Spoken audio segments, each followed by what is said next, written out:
The ambition to defy the Atlantic had never felt more urgent than in the autumn of 1913, when the first plates of what would become SS Paris were laid down in the misty shipyards of Saint-Nazaire.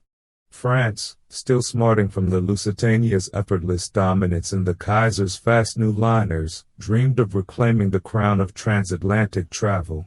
This would not be merely another ship. This would be a declaration that the Republic could once again build something majestic, something that would make the ocean itself bow. The air along the Loire estuary carried the sharp tang of hot rivets and pine tar. Hammers rang in steady cadence against steel. Workers in heavy wool caps moved like shadows through the fog that rolled in from the Bay of Biscay, their breath visible in the cold dawn. Cranes, tall as cathedral spires, swung enormous plates into place with deliberate slowness. Each rivet driven home was an act of national will. The keel alone stretched nearly 235 meters, longer than any previous French liner. The hull form, already sketched in the drawing offices of Penhoet, promised a fine entry and a powerful run aft, designed to slice through the gray North Atlantic swells at speeds that would challenge the British record holders. Yet the dream carried risk.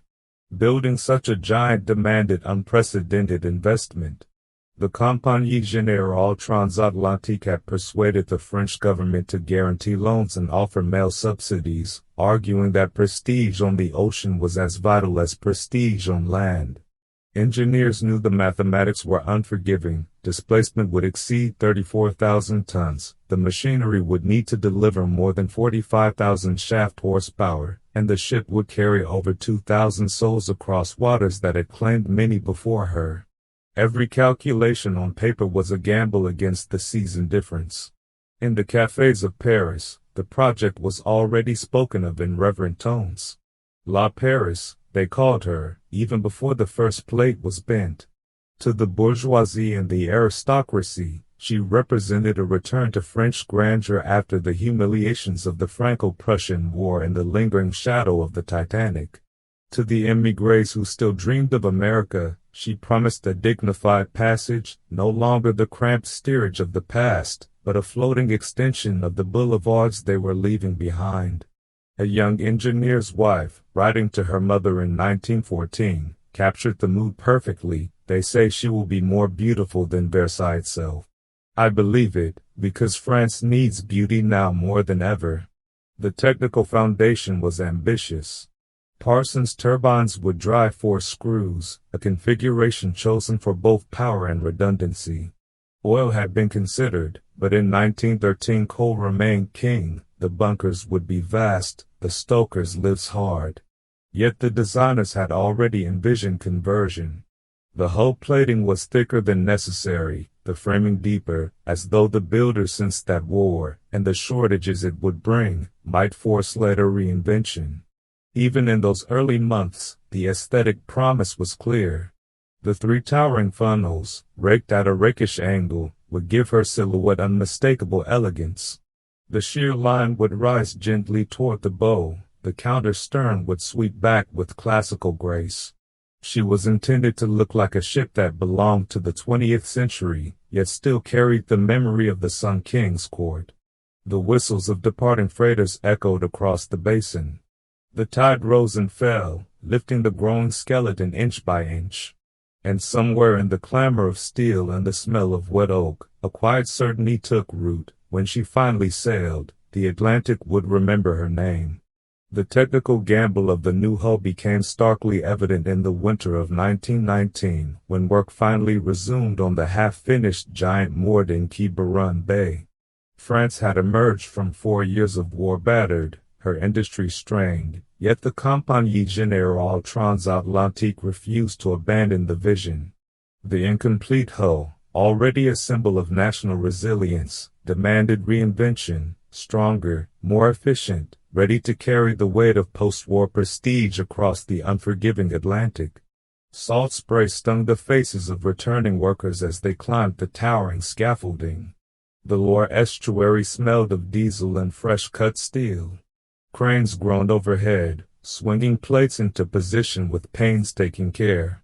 The hull itself, 764 feet long overall, 85 feet at the beam, had been designed with a fine entry forward and a powerful run aft, lines calculated to minimize resistance while maximizing stability in heavy seas.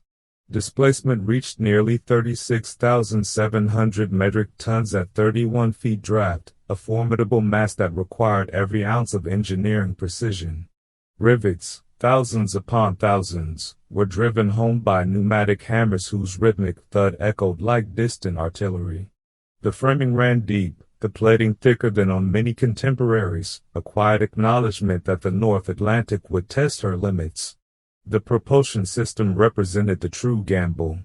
4 Parsons steam turbines, delivering 46,000 shaft horsepower, drove quadruple screws, a configuration chosen for power, redundancy, and smoother delivery of thrust.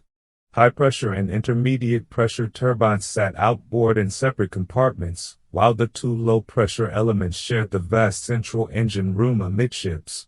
Originally planned for coal, the machinery was converted to oil burning in 1920, a forward-thinking decision that eased stoking duties, reduced soot, and allowed cleaner operation. 15 double-ended Scotch boilers, each 17 feet 8 inches in diameter and fired by the Howden forced draft system, generated steam at 215 pounds pressure. 3 turbo generators of 450 kilowatts each, backed by reserve oil engine sets, powered the ship's electrical needs, from lighting the opulent saloons to running the refrigeration plants that kept perishables fresh for thousands. The hull strength was no afterthought. Watertight compartments divided the interior, bulkheads rose high, and the double bottoms served as fuel tanks holding over 6,000 metric tons of oil. Bilge keels, though not as extensive as later designs, helped dampen roll. Engineers had studied the failures of the Titanic and the triumphs of the Mauretania, incorporating lessons into every weld and rivet. The profile, 2 masts, 3 raked funnels, gave her a sleek, purposeful silhouette. The counter-stern swept back gracefully, the bow flared just enough to part the waves cleanly. Fresh paint gleamed under weak winter sun, the red boot topping vivid against black topsides, white superstructure rising like a promise of elegance to come. A French line engineer, writing in a 1921 technical journal, captured the tension. We built her in the shadow of war's end, yet she must outlast it, stronger than steel alone, for she carries the soul of France. Crews who had labored through shortages felt the weight of that responsibility. Each turbine run up during trials sent vibrations through the deck plates, a low, resonant hum that spoke of power held in check. The river tide lifted the growing mass higher each day. Whistles from nearby tugs saluted progress. In the engine room, the gleam of polished brass and the faint scent of lubricating oil mingled with anticipation. This was no ordinary liner. This was a giant engineered to defy the Atlantic, to prove that France could still build wonders. The secret race against competing nations sharpened into focus the moment SS Paris entered the water on September 5, 1916, even as the guns of the Great War still echoed across Europe. France had watched Britain and Germany dominate the blue ribbon of the Atlantic for more than a decade. Mauretania's effortless 25-knot crossings, Kaiser Wilhelm II's imperial arrogance, and the Compagnie Générale Transatlantique knew that prestige, like territory, was something that had to be reclaimed. Paris would be the French answer, not the fastest, perhaps, but the most refined, the most unmistakably Gallic. In the harbors of Southampton and Hamburg, rival liners already carried the weight of national pride. Cunard's quartet, Lusitania, Mauretania, Aquitania, and the still new Berengaria, offered speed and reliability that had become the benchmark. The Germans, before the war, had fielded the likes of Imperator and Vaterland, floating monuments to Kaiserliche ambition. Now, in the uneasy peace of 1919 to 1921, the Atlantic was once again a stage. Every passenger who booked passage, every émigré who chose one flag over another, became a quiet vote in the contest. French line agents in New York and Paris worked tirelessly, distributing brochures that spoke less of knots and more of culture, travel as the French travel, elegantly, graciously, at home on the sea. The human stories aboard the early crossings told the tale most vividly. First-class passengers, bankers from the Place Vendôme, actresses bound for Broadway, American heiresses returning from Paris salons, savored the sense of superiority that came with French service. Aboard the rival British liners, the mood was brisk and efficient. On German ships, disciplined and grand. On Paris, it was theatrical. Stewards in immaculate white jackets moved with the grace of ballet dancers. The scent of fresh brioche drifted from the pantries at dawn. A passenger writing in her diary during the 1922 season captured the feeling: one does not merely cross the Atlantic on this ship. One lives in France for 5 days, and arrives in New York already homesick for it. Technically, Paris was built to compete without copying. Her quadruple screw Parsons turbines delivered a reliable service speed of 21 knots, fast enough to keep schedules, economical enough to turn a profit. Maximum trial speed touched 22.44 knots, respectable but not record-breaking. The design prioritized comfort over raw power, deeper bilge keels to reduce rolling, finer hull lines forward to soften the pitch and head seas, and a higher freeboard that kept spray off the promenade decks. Displacement of 34,569 gross tons placed her squarely in the superliner class, yet she carried fewer passengers than some rivals, 2,100 in normal service, allowing more space per person, especially in the luxurious first-class accommodations. Aesthetically, the ship declared her different from the first glance. 3 tall, raked funnels painted in the classic French line black with red and white bands gave her a silhouette both elegant and assertive. The counter stern curved with classical grace, the sheer line rose gently toward the bow. Where British liners favored the heavy, upright look of Edwardian confidence, and German ships the muscular verticality of Wilhelmine power, Paris presented a more feminine profile, slender, poised, unmistakably French.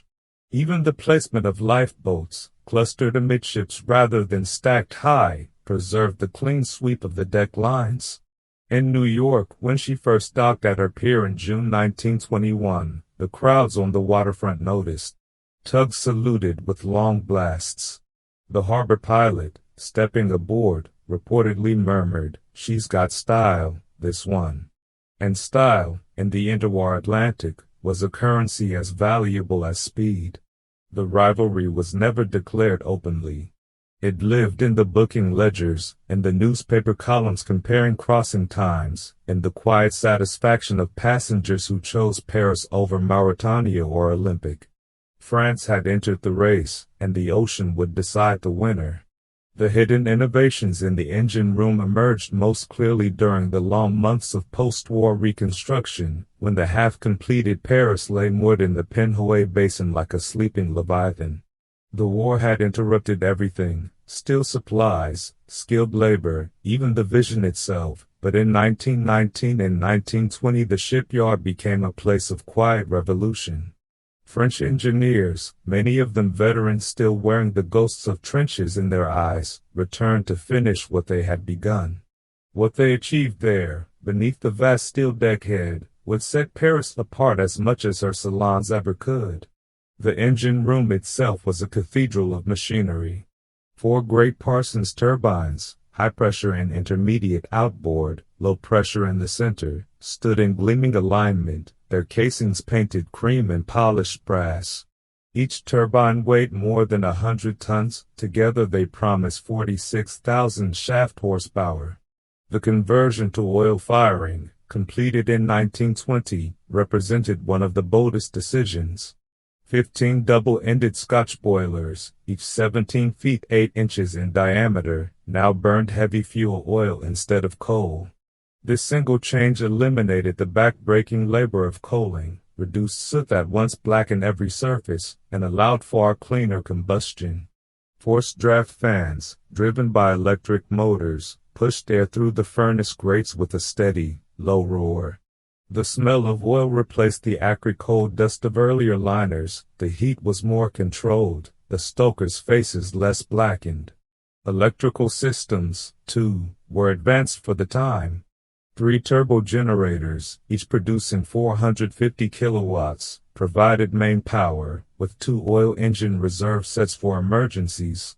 The ship's lighting, thousands of lamps, chandeliers, and wall sconces, was fed by this network, ensuring that even in the deepest cabins the glow remained steady and golden.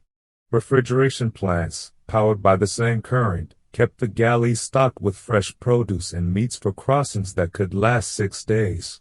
Ventilation ducts ran like arteries through the ship, delivering conditioned air to every class, a comfort few rivals could match in 1921. The human element was never far from the machinery. Workers who had once labored under wartime blackout now toiled under arc lights, their hands scarred from years of riveting and welding. A senior engineer, in a letter preserved in the French line archives, wrote, "We are not merely fitting engines, we are giving her a heart that will beat across the ocean for decades." Every valve, every bearing, is placed with that thought in mind. Pride ran deep. When the first turbine was spun up on the dockside test bed, the vibration traveled through the hull like a living pulse. Men paused, listened, then smiled. The ship was beginning to breathe. Aesthetically, even the engine room carried traces of French elegance. Polished brass handrails gleamed along the catwalks. White-painted bulkheads reflected the light from high-mounted lamps. The floor plates, checkered steel, were kept spotless. This was no grim industrial space, it was a place of order and power, where form followed the same classical restraint that shaped the grand staircase above. Visitors, few were allowed, marveled at the symmetry, the sense that every pipe and gauge had been placed with an artist's eye. As the final plates were riveted and the last coat of paint applied, the engine room stood ready. The low thrum of auxiliary pumps filled the air. Oil glistened on bearing caps. Somewhere far above, the 3 funnels rose against the sky, waiting for the day they would stream smoke across the Atlantic. The secrets of Saint Nazaire had been poured into steel and steam, now only the sea remained to test them. The tension of the first high-speed crossing hung thick in the air on the morning of June 15, 1921, as SS Paris cast off from her berth in Le Havre. The quayside crowd pressed forward, waving handkerchiefs and shouting farewells that drifted across the water like echoes of a dream. Whistles from every ship in the harbor answered in long, mournful blasts. The 3 red and black funnels stood tall against the pale summer sky, their caps freshly painted, already trailing thin wisps of smoke. This was no ordinary departure. This was France's return to the Atlantic in splendor. On the bridge, Captain Joseph de Koning stood motionless, eyes scanning the channel ahead. Below decks, the engine room thrummed with restrained power. The quadruple turbines, freshly run through dockside trials, responded to the telegraph with a deep, steady vibration that traveled upward through every deck plate. The ship moved slowly at first, 6 knots past the breakwater, then 8, then 10, as the pilot guided her into the open water of the English Channel.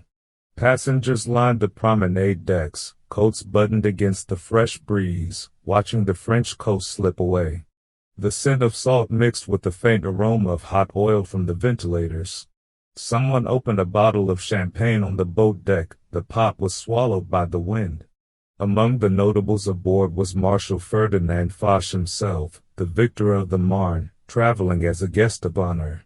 His presence lent the voyage the gravity of state occasion. First-class passengers, diplomats, industrialists, American heiresses fresh from the Paris salons, mingled in the grand saloon, where crystal chandeliers caught the light like captured stars. A young American journalist, writing for the New York Herald, noted in his dispatch, "She rides the water with the poise of a thoroughbred. There is no sense of hurry, yet one feels the ship is eager." In third class, families from Brittany and Normandy pressed against the railings, children pointing at the gulls that followed the wake. For them, the crossing meant new beginnings in America, made bearable by the dignity of the ship. Technically, the maiden voyage was a measured triumph. The turbines, now burning oil with clean efficiency, delivered a steady 21 knots in moderate seas. The hull, with its fine entry and deep bilge keels, handled the channel chop with composure. Roll was minimal, pitch gentle even when the wind freshened from the west. Engineers monitored bearing temperatures and steam pressure with the intensity of surgeons. The electrical plant purred without interruption, lighting the public rooms and powering the refrigeration that kept the galleys supplied. Speed trials earlier that spring had touched 22.44 knots. The service run would be more conservative, but the potential was there, a promise held in reserve. Aesthetically, Paris announced herself to the ocean. The three raked funnels, the sweeping counter stern, the long sweep of the promenade deck, all combined into a silhouette of unmistakable elegance. When the sun broke through the clouds off Cherbourg, the white superstructure glowed against the black hull, the red boot topping vivid below the waterline. Passengers who had crossed on Mauretania or Olympic remarked on the difference. Where British liners felt solid and purposeful, Paris felt graceful, almost feminine. The ship's profile cut the horizon like a line of poetry. As the first day wore on, the Atlantic opened before her. The wake stretched straight and white behind the stern. The vibration of the engines became a constant companion, reassuring rather than intrusive. In the dining saloon that evening, the orchestra played waltzes while stewards served consomme and filet de sole. A passenger later recalled in a letter home, "We dined as though at Maxim's, yet the sea rolled beneath us. It was impossible to believe we were not in Paris." The tension of the first crossing was not fear, but anticipation. Would the ship live up to the promise? Would she prove France could once again command the ocean? Night fell. Stars appeared above the funnels. The turbines sang on. Paris was at sea, and the Atlantic was listening. Why the interiors felt like a dream, not a boat, became immediately clear the moment passengers stepped into the grand entrance hall on that first crossing. The Atlantic might roll outside, but inside SS Paris the world was suspended, timeless, golden, and unmistakably French. This was no mere transportation, this was a floating extension of the Place de la Concorde, a Versailles reimagined for the 20th century, where every corridor, every saloon, every staircase whispered elegance. The transformation began at the main staircase.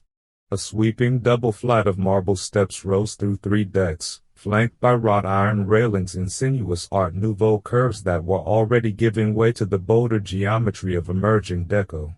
At the landings, Lalique glass panels diffused light into soft prisms, their frosted surfaces etched with stylized waves and fountains. Overhead, a vast glass dome, framed in gilded bronze, allowed daylight to flood the space by day and, at night, became a canopy of electric stars when the concealed fixtures glowed. The scent of polished mahogany and fresh flowers lingered. Stewards kept vases of roses and lilies replenished even in mid-ocean. The pièce de résistance was the first-class dining saloon, known as La Gloire de Paris. It spanned 2 decks in height, with a coffered ceiling painted in deep blues and golds by Albert Bernard, depicting allegorical scenes of France triumphant over the sea. Massive crystal chandeliers hung like frozen waterfalls, their light refracted through faceted pendants that danced across damask-covered walls. The tables, set with Christophe silver and Limoges porcelain, were arranged in intimate groupings rather than rigid rows. The room felt like a grand restaurant on the Champs-Élysées, not a ship's mess. When the orchestra played, the music rose gently to meet the dome, carrying over the soft clink of glassware. Designers Louis Sue, Paul Follett, René Lalique, and Suzanne Lalique Haviland had collaborated to create this dreamscape.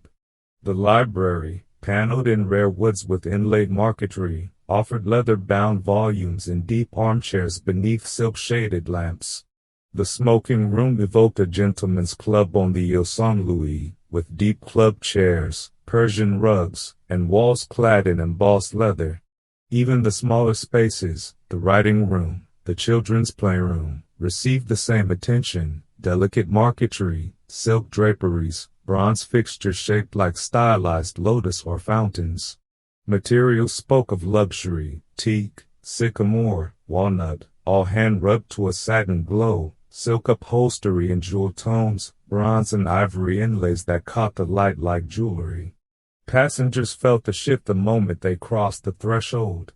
A first-class traveler, an American socialite named Eleanor Gates, wrote in her diary during the 1923 season, "I expected a ship. I found a palace.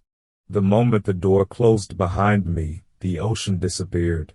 There was only beauty, and the gentle hum of the engines reminding me, almost apologetically, that we were at sea."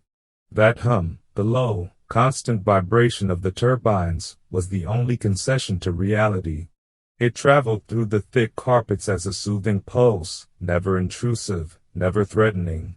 The aesthetic achievement lay in the balance. The interiors were opulent, yet restrained, no excess gilt, no overwrought carving. The lines were clean, the colors harmonious, the lighting soft and layered. Mirrors multiplied the space, creating illusions of endless salons. Ventilation kept the air fresh, even in the warmest weather. The faint scent of lemon polish and distant sea air mingled without conflict. When night fell and the ship's lights reflected on the black water outside, the dream deepened. Passengers strolled the enclosed promenade, glassed against spray, watching the stars while chandeliers glowed within. The ship did not merely carry them across the Atlantic, she carried them into another world entirely, one where time slowed, where every glance upward revealed art, and where the sea itself seemed content to serve as backdrop. The magic was deliberate. France had poured her post-war soul into these rooms, determined to prove that beauty could still triumph over machinery. And for those 5 days, it did. The invisible wall between luxury and steerage revealed itself most starkly the first time a first-class passenger paused at the head of a staircase and looked down into the world below. On SS Paris, class was not merely a ticket category, it was a complete separation of experience, engineered with the same precision that shaped the hull and turbines. The ship functioned as 3 distinct cities stacked vertically, each with its own rhythms, smells, sounds, and rules, yet all propelled forward by the same engines. Up on the boat deck and sun deck, first-class passengers strolled beneath the sky in wide, open promenades lined with teak chairs and shielded by glass from the spray. The air smelled of salt, cigar smoke, and the faint perfume of ladies' furs.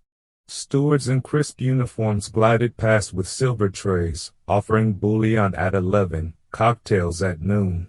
The grand public rooms, salons, libraries, smoking rooms, were vast and hushed, their carpets muffling footsteps, their walls paneled in rare woods that glowed under soft electric light.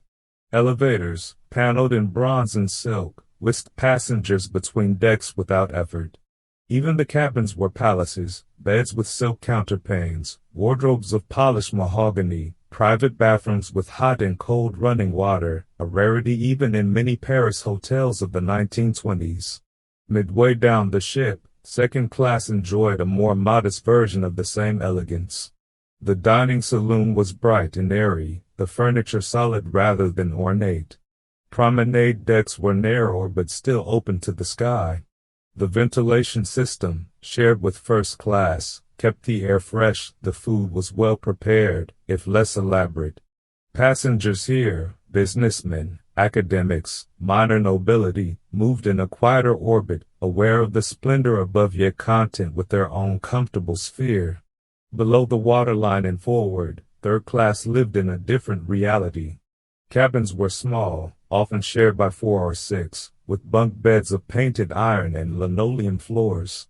The air carried the faint metallic tang of the engine room nearby, mixed with the smell of damp wool and cooking.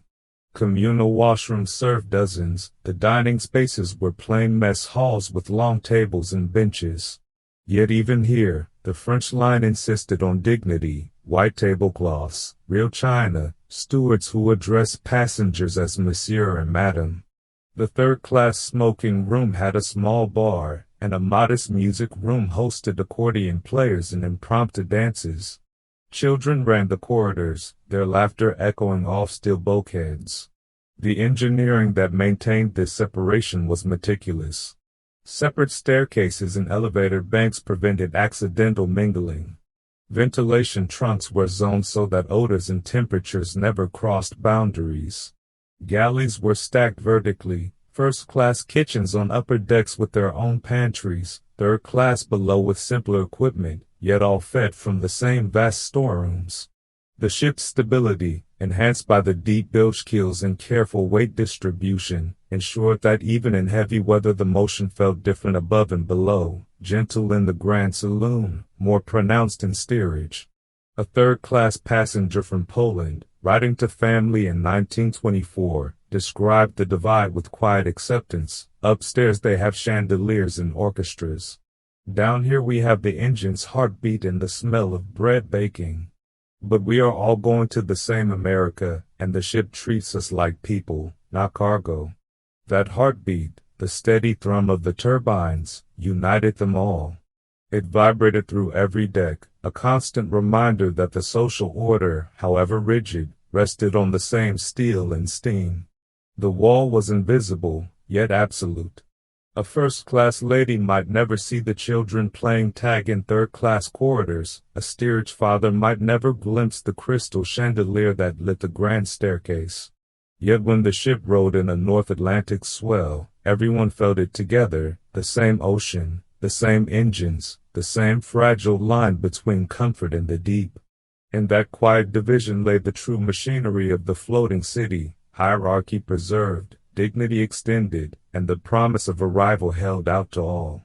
The impossible task of feeding thousands during a gale announced itself most dramatically when the first major storm of the season struck in late October 1922. SS Paris was midway across the North Atlantic, running at reduced speed through seas that rose 20 feet and higher. The wind howled through the rigging, spray lashed the boat deck and rattled against the glass of the enclosed promenades.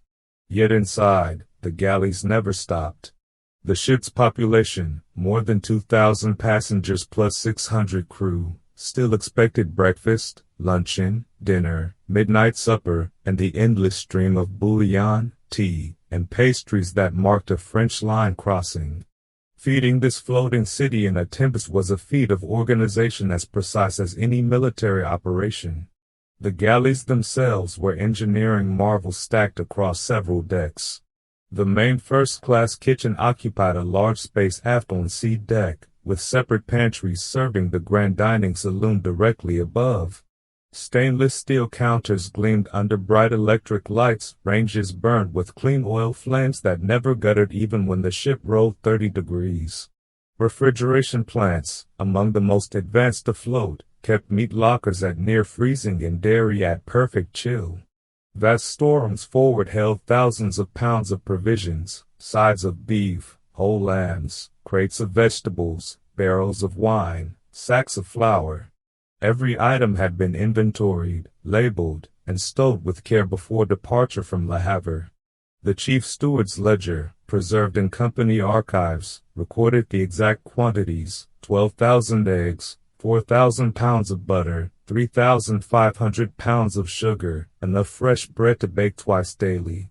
When the gale hit, the rhythm changed but never broke.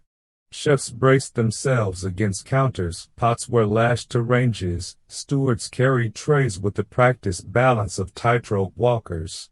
In the third-class galley below, the work was simpler but no less demanding. Long tables served hearty soups, stews, and bread. The same storm that made the grand saloon's chandeliers swing like pendulums also sent water cascading down companionways, yet the cooks kept the ovens hot.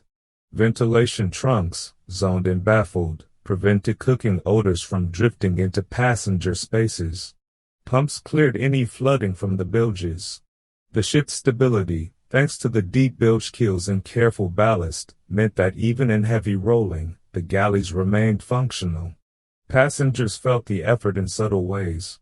A first-class diner might notice that the consommé arrived slightly warmer than usual, the sauce velouté a touch thicker to cling to the plate. In second class, the roast arrived carved at table rather than pre-sliced on a platter that might slide. Third-class families received extra bread and hot coffee to ward off the chill. A British passenger, caught in the same storm, later wrote to the Times, "We pitched and rolled for 36 hours, yet dinner was served as though we were at the Ritz. The waiters moved like sailors on a yardarm, the food arrived hot and perfect. It was almost miraculous." The human element shone brightest in those hours. Chefs who had trained in Paris hotels worked with quiet intensity. Stewards who had once served in grand houses now balanced trays on heaving decks. The head chef, Monsieur Lefebvre, was known to patrol the galleys during storms, tasting every dish, adjusting seasonings, and issuing calm orders in a voice that cut through the roar of the wind. Crew in the storerooms hauled provisions up companionways by hand when elevators were secured. The low thrum of the turbines, slow to 18 knots, provided a steady counterpoint to the storm's chaos, a reminder that the ship endured. By morning the sea moderated. The sun broke through low clouds. Stewards appeared with fresh linens and trays of croissants. The galleys had prevailed. Thousands had been fed, warmed, and sustained through the night, not by chance, but by planning, skill, and sheer determination. The Atlantic had tested the city at sea, the city had answered. In that quiet victory lay the true measure of the liner's achievement. She was not only beautiful and fast, she was self-sufficient, a living organism capable of nourishing her people even when the ocean itself turned hostile.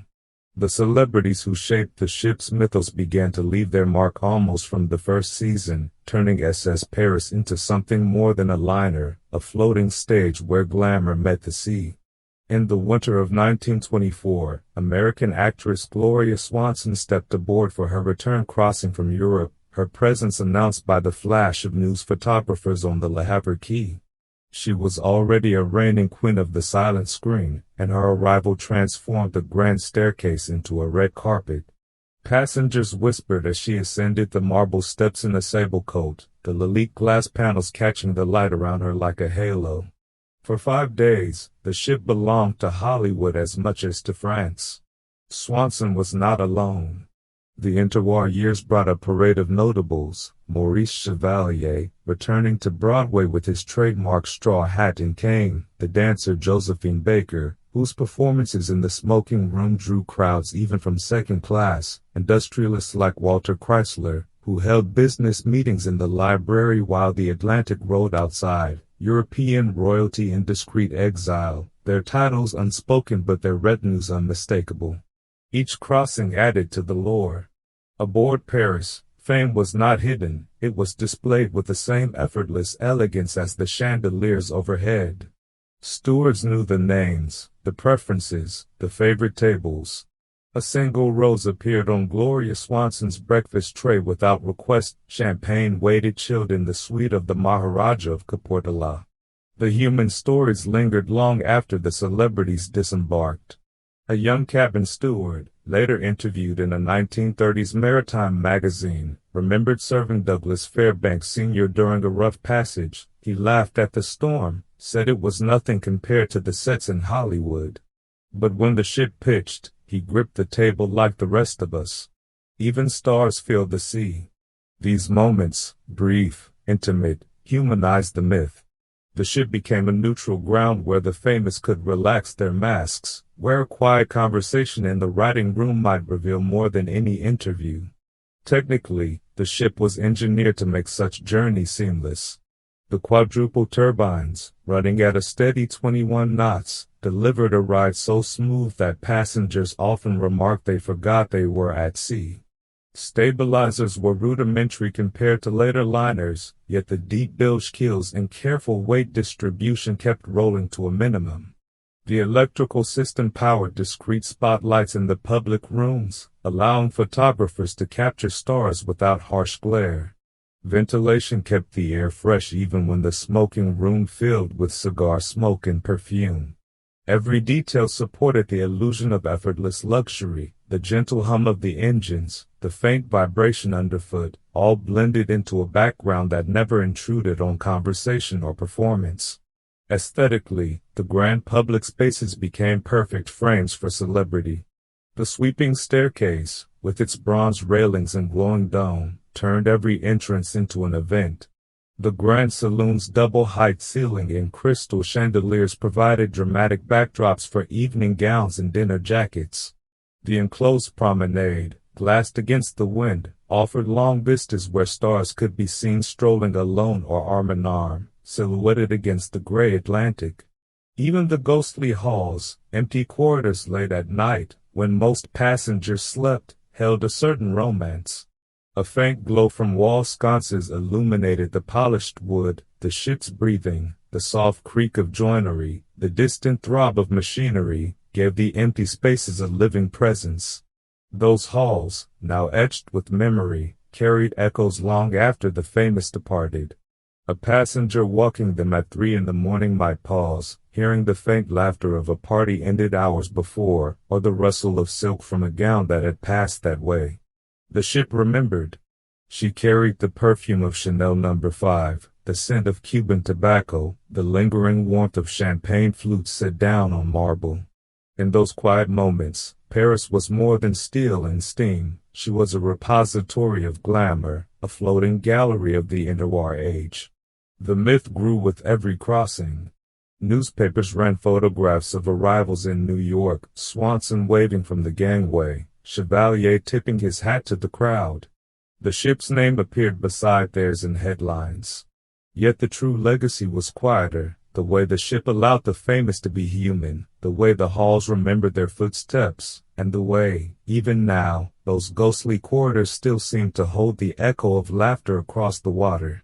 The night the ocean almost won came without warning in early March 1929, when SS Paris was 5 days out from New York and running into the teeth of a full-force winter gale. The barometer had fallen steadily for hours, the sky turned the color of wet slate. By midnight, waves towered 30 feet, cresting white and breaking across the bow with a sound like thunder against steel. The ship pitched heavily, her fine entry slicing into each swell only to rise shuddering on the next. Spray flew over the boat deck, freezing instantly on handrails and lifeboat covers. This was the North Atlantic at its most merciless, and for the first time since her maiden voyage, Paris felt truly vulnerable. On the bridge, Captain de Koninck ordered the speed reduced to 12 knots. The quadruple turbines, capable of far more, were throttled back to ease the strain on the hull. The low-pressure turbines still hummed, but the vibration now carried a different tone, deeper, more labored, as the screws rose clear of the water on the downward pitch and bit hard again on the rise. The hull groaned in protest, every plate and frame flexed with the motion. Bilge keels, designed to dampen roll, worked valiantly, yet the ship still heeled 25 degrees to port and starboard. Water cascaded down the forward well deck, draining through scuppers that could barely keep pace. The red boot topping disappeared beneath foaming seas, the 3 funnels streamed smoke low and horizontal, caught by the wind. Passengers felt the crisis in their bones. In the grand saloon, chandeliers swung in wide arcs, crystals clashing softly like distant bells. Tables were cleared, stewards lashed chairs to the deck. First-class ladies clutched at husbands as the ship dropped into troughs, the sudden weightlessness followed by the bone-jarring impact of the next crest. A child in third class cried out each time the boat plunged, mothers held them close, whispering in half a dozen languages. Yet the ship's construction held. The deep framing, the riveted plates an inch thick in vital areas, the watertight bulkheads, all performed as designed. No leaks appeared in the passenger spaces, the double bottom remained intact. The oil-fired boilers stayed alight, steam pressure steady despite the rolling. A passenger's account, published later in the New York Times, captured the fear and all. We thought the end had come when a wave struck the starboard side and the ship lay over so far the deck chairs slid across the promenade like toys.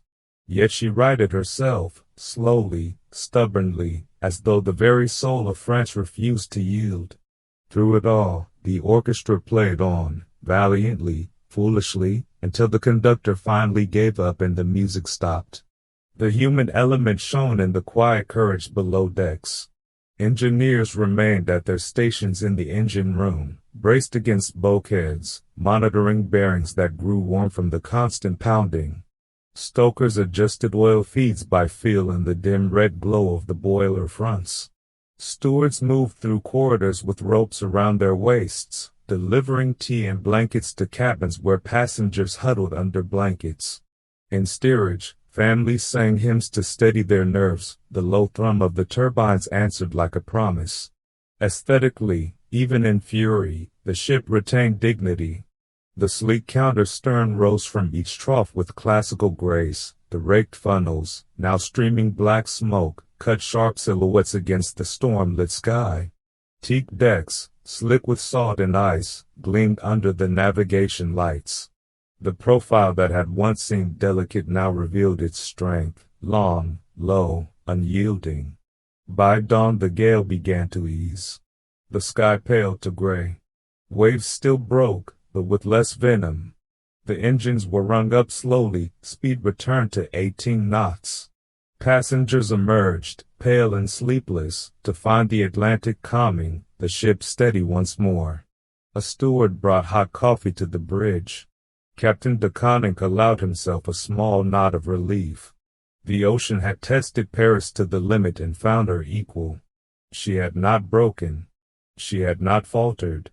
She had merely endured, as France herself had endured, and in that long night of pitching and roaring, she proved once again why she was more than steel. She was a survivor. Pushing the turbines to the breaking point became a matter of national pride during the special high-speed trials conducted in the spring of 1923 off the coast of Brittany. The Compagnie Générale Transatlantique had no illusion of wresting the blue ribbon from Cunard's Mauretania, whose 25-knot record had stood unchallenged for years. Yet France demanded that Paris prove herself capable of something extraordinary, something that would silence doubters and affirm the ship's place among the elite of the Atlantic fleet. For 3 days, under strict secrecy, the liner became a test bed of controlled fury. The sea was unusually calm for the latitude, a rare gift of flat blue stretching to the horizon. Captain DeConnick gave the order from the bridge at dawn, full away. In the engine room, the chief engineer opened the throttle valves wide. The 4 Parsons turbines spun up with a rising whine that grew into a roar. Steam pressure climbed to 215 pounds and held. The oil-fired boilers responded instantly, flames licking high behind the furnace fronts. Shaft horsepower surged past the design 46,000, touching figures the builders had only calculated on paper. The 4 screws bit deep, throwing twin wide wakes that stretched for miles behind the counter-stern. The ship's speed climbed steadily, 20 knots, 21, 22, and then, briefly, 23.1 knots over the measured mile. Vibration became the dominant sensation. The deck plates thrummed beneath the feet, the low, powerful resonance traveled upward through the superstructure, rattling loose fittings and setting crystal pendants dancing in the chandeliers. In the grand saloon, the orchestra paused mid-note, instruments held still as the musicians felt the change. Passengers, invited technical observers, company officials, a handful of privileged journalists, gripped handrails. The air in the public rooms carried the faint, sharp scent of hot metal and ozone from the electrical generators working at peak load. Yet the hull held firm. The fine entry parted the water cleanly, the deep bilge keels kept roll to a minimum even at this unnatural pace. Engineers monitored bearing temperatures with anxious precision, wiping sweat from their brows in the heat of the engine room. No red lines were crossed, the machinery sang rather than screamed. A French-line technical report, later published in a limited edition, quoted the chief engineer's log. At 23.1 knots the ship felt alive in a way she never had before. The turbines were at their limit, yet they answered perfectly. She was not straining, she was revealing what she had been built to do. The trial speed of 23.1 knots, higher than her service requirement, became a closely guarded but proud achievement. It was not a record in the international sense, but it was proof Paris could run with the fastest when called upon, and do so with the grace that defined her. Aesthetically, the ship transformed at speed. The three raked funnels streamed smoke in long, black plumes that flattened against the sky. The bow wave rose high and white, curling back along the hull in perfect symmetry. The sheer line, rising gently forward, seemed to stretch longer. The counter-stern lifted clear on the crests, then settled with regal composure. From the bridge wing, observers watched the profile cut through the sea like a blade, sleek, purposeful, almost predatory. The white superstructure gleamed under the spring sun, the black topsides threw sharp reflections on the water. Even at this velocity, the ship retained her poise. Spray rarely reached the boat deck, the enclosed promenade stayed dry. She was not fighting the ocean, she was commanding it. The trials ended as quietly as they began. Speed was eased back to 21 knots, the turbines sighed in relief. Champagne was served on the bridge. The observers shook hands. No headlines followed. The company preferred to let the achievement speak through performance rather than publicity, but word spread among maritime circles. Paris had shown her teeth.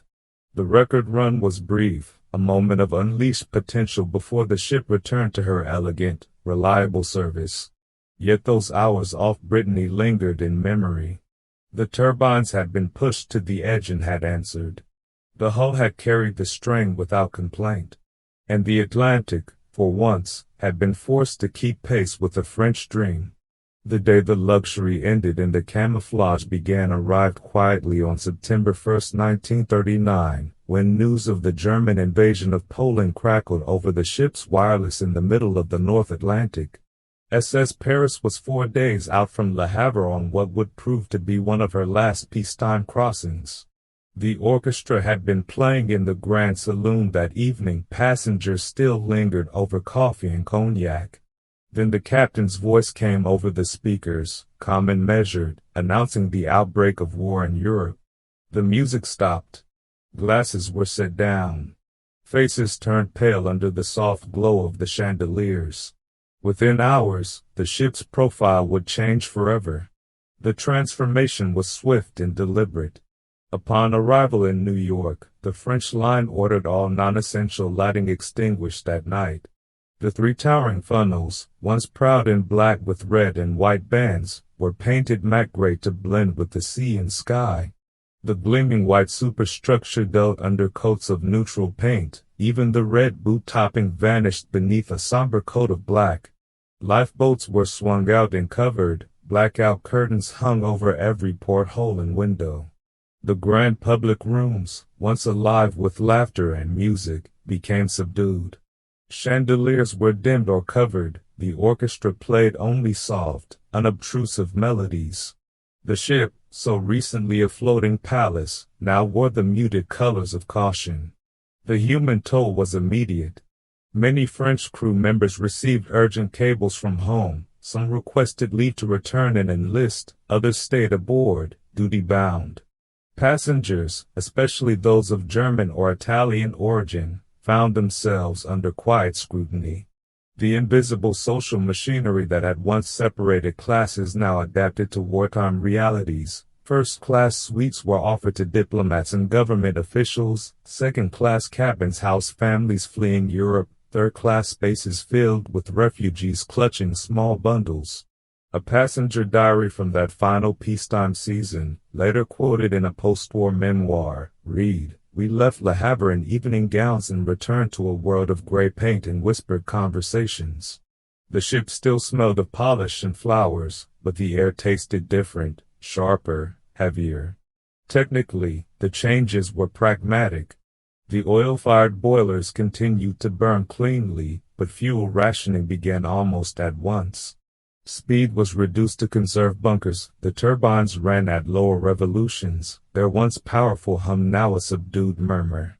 Navigation lights were extinguished, lookouts doubled. The hull, still sound after years of service, received extra inspections for watertight integrity. Ventilation systems stayed operational to keep the air breathable in the blackout conditions, but the fans turned more slowly to save power. The ship's electrical plant, once generous with light, now prioritized essentials: the radio room, the engine controls, the faint glow of emergency bulbs in corridors. Aesthetically, the loss was profound. The sleek silhouette that had once turned heads in New York Harbor now slipped into port almost unnoticed. The counter-stern, once sweeping with classical grace, appeared heavier under the drab paint. The promenade decks, once open to the stars, were shrouded in canvas and blackout material. The Lalique glass panels in the staircases caught less light. The polished mahogany walls seemed to absorb rather than reflect. Yet even in camouflage, traces of elegance remained: the gentle sheer line, the raked funnels, now gray, the long sweep of the hull. She was still Paris, merely dressed for survival. The transition marked the end of an era. Luxury liners had been symbols of peace and prosperity, now they became auxiliaries in a gathering storm. The grand staircase, once ascended by movie stars, now carried men in uniform. The dining saloons, once set with silver and crystal, served simpler meals. The ship endured, as she always had, but the dream had dimmed. In that quiet act of painting over her colors, SS Paris joined the larger story of the Atlantic liners in wartime, transformed, subdued, yet still proud. The ocean had changed its mood, and the ship changed with it. The shadows of war had fallen, and the floating cathedral of the 1920s would never quite shine the same way again. The sound in the sky that signaled the end for the sea arrived first as a distant, high whine during a routine crossing in the summer of 1955. SS Paris was already 24 years old, her turbines still reliable but her bookings thinner with every season. Passengers on the boat deck paused, heads tilted upward, as a silver streak crossed the zenith trail in white vapor, a Boeing 707 prototype on a test flight, or perhaps an early comet, slicing the blue far above the Atlantic. The liner's three funnels, now streaked with soot, seemed suddenly small against that new horizon.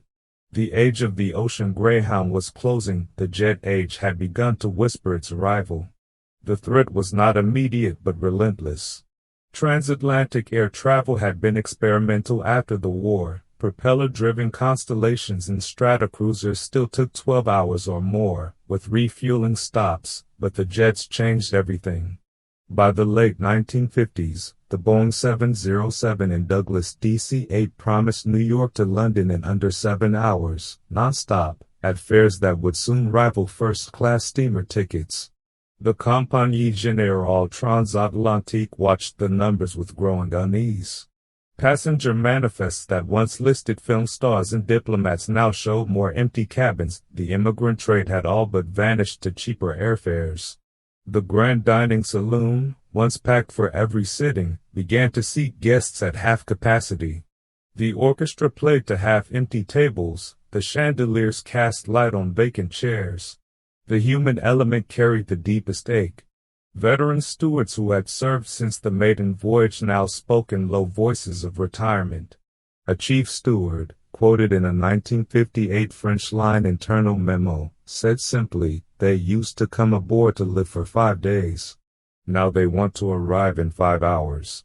Passengers who still chose the ship did so from nostalgia, older Americans remembering their first crossing, European families who preferred the slow rhythm of the sea to the sterile rush of the air. Yet even they felt the shift.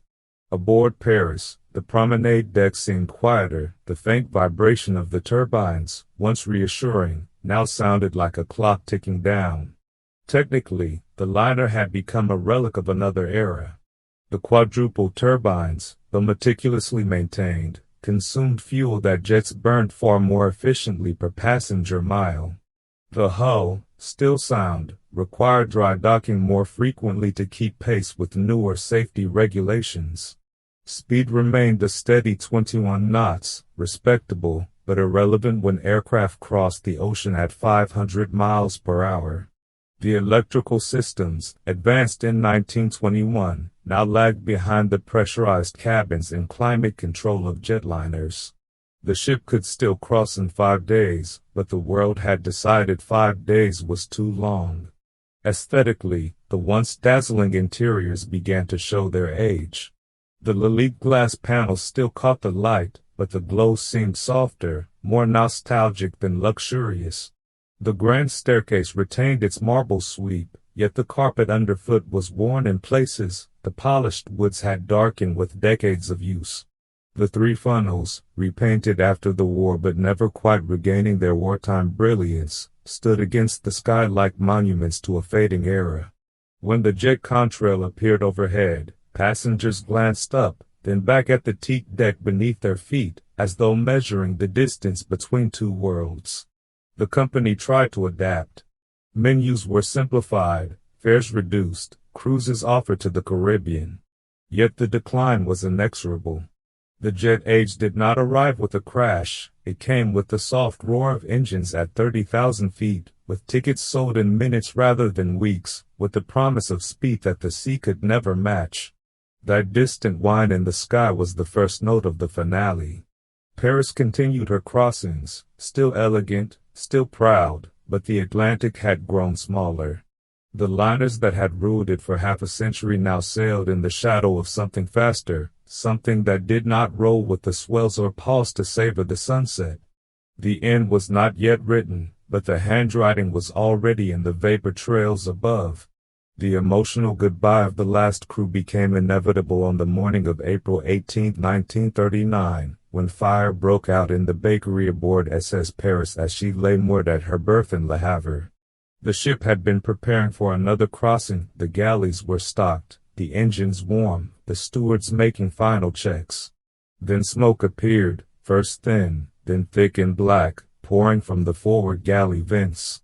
Within minutes the blaze took hold, fed by flour dust and wooden fittings. Flames raced through the lower decks, licking upward toward the public rooms that had once glowed with crystal and silk.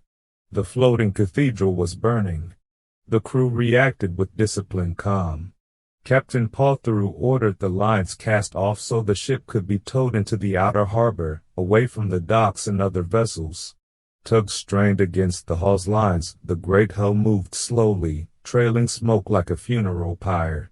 Water poured from hoses manned by firefighters aboard and ashore, but the fire had taken deep root. The ship listed as water flooded the compartments. By afternoon she had capsized onto her port side in the shallow mud of the harbor, funnels half submerged, superstructure awash. The 3 rake stacks, once proud symbols of French elegance, lay tilted like fallen sentinels. The grand staircase, the Lalique panels, the marble saloons, all now silent under black water. The human cost was mercifully light, no lives lost, but the emotional wound cut deep. Crew members stood on the quay watching the ship settle, many with tears in their eyes. A veteran steward who had served since the maiden voyage later told a French newspaper, she was more than a vessel. She was home. To see her lying there, broken and burning, was like watching a friend die. Officers and engineers who had tended the turbines for years gathered in small groups, speaking in low voices, recalling crossings, storms, nights of champagne and music. The finality settled over them like fog off the channel. This was not merely the end of a voyage, it was the end of an era. Technically, the loss was a combination of misfortune and the ship's own history. The bakery ovens, oil-fired, modern for their time, had been in constant use that morning. A spark or overheated flue ignited stored flour, the resulting flash fire spread rapidly through the wooden joinery that still remained from her 1921 construction. The hull, though strong, could not withstand the volume of firefighting water combined with the list. Pumps failed as compartments flooded, the electrical plant, once so reliable, shorted out as water reached the generators. The ship that had weathered gales and pushed turbines to their limit now succumbed to a fire in harbor. Aesthetically, the wreck was heartbreaking. The sleek counter stern, once sweeping gracefully above the water, now rested in mud. The black hull, streaked with soot and rust, lay exposed, the white superstructure, dulled by smoke, tilted at an unnatural angle. The three funnels, gray from wartime, then repainted post-war, jutted sideways, their bands no longer visible. Lifeboats dangled from davits like broken promises. The promenade decks that had once carried film stars and families now lay open to the sky, teak planking charred and sodden. What had been a symbol of grace became a tragic silhouette against the Le Havre skyline. Salvage began almost immediately, but the war that followed in September made full recovery impossible. The wreck remained a hazard to navigation, a somber monument blocking the berth intended for the new Normandy. Crew members visited when they could, standing on the quay, remembering. Some brought flowers, others simply saluted in silence. The ship that had carried the soul of interwar France across the Atlantic now rested in her final berth, capsized and still. The goodbye was not loud. It was quiet, personal, profound. The last men to leave her, those who had known every vibration of the engines, every gleam of the chandeliers, walked away with the knowledge that something irreplaceable had passed. Paris had sailed her last crossing, not across the ocean, but into memory. The harbor grew quiet. The tide rose and fell over the wreck. And somewhere in the silence, the faint echo of her turbines seemed to linger, a final farewell from the deep. Why these steel ghosts still haunt our modern world becomes clear when we consider that the age of the great ocean liners did not truly end, it simply changed form. SS Paris, capsized and broken in the mud of Le Havre harbor in 1939, left behind more than a wreck.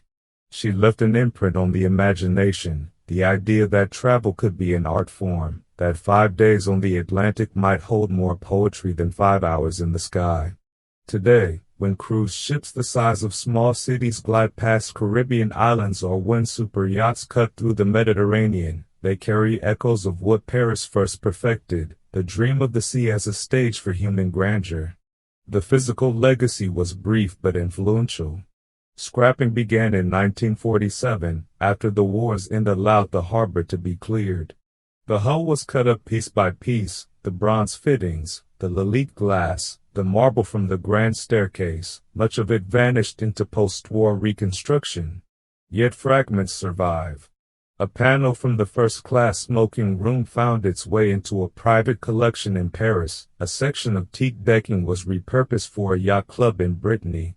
The three funnels, once towering symbols of French line pride, were dismantled, but their silhouette, raked, elegant, unmistakable, lived on in the design of the next generation. Normandy, launched in 1935, borrowed the sense of theatrical scale. Ile-de-France, rebuilt after the war, carried forward the same fusion of luxury and restraint. Even today's cruise ships, with their multi-deck atriums and glass elevators, owe a quiet debt to the double-height saloons and sweeping staircases that Paris made famous. The human legacy runs deeper.